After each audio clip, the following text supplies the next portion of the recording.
તિરંગા યાત્રામાં દેશભક્તિના રંગે રંગાયું પાટણ. ભારત માતા કી જયના નાદથી ગુંજી ઉઠ્યું પાટણ.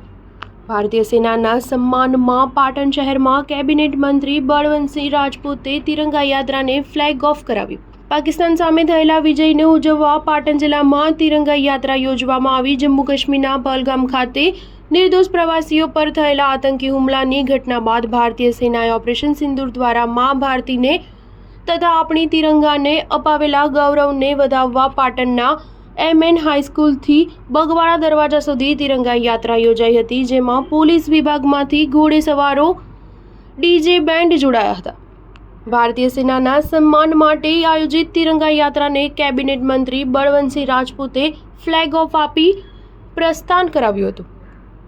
કેબિનેટ મંત્રી બળવંતસિંહ રાજપૂતે જણાવ્યું હતું કે ભારતીય સેનાએ ઓપરેશન સિંદૂર દ્વારા પાકિસ્તાનના ઘરમાં ઘૂસીને આતંકવાદીઓના ઠેકાણાનો નાશ કર્યો છે. વિશ્વએ પણ ભારતની નોંધ લીધી છે. પાકિસ્તાન આતંકવાદની ફેક્ટરી છે, જેથી ભારતે પાકિસ્તાનને જડબાતોડ જવાબ આપ્યો છે. ભારતનો પાકિસ્તાન સામે થયેલા વિજયને ઉજવવા પાટણ જિલ્લામાં તિરંગા યાત્રા યોજવામાં આવી હતી.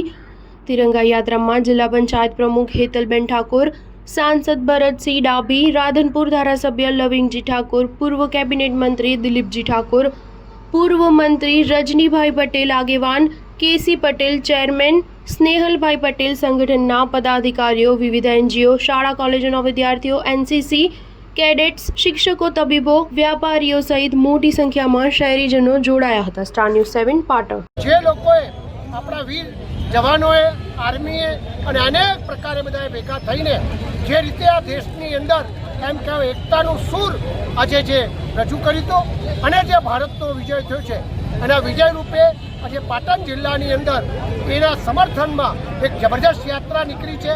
હજારોની સંખ્યામાં લોકો જોડાણા છે અને દેશભક્તિ માટેના નારા સાથે આદરણીય પ્રધાનમંત્રી નરેન્દ્રભાઈ મોદી સાહેબ વિશ્વમાં આગળ વધે, ભારતમાં આગળ વધે એ પ્રકારના સંકલ્પ સાથે આજે વાત પૂર્ણ થઈ.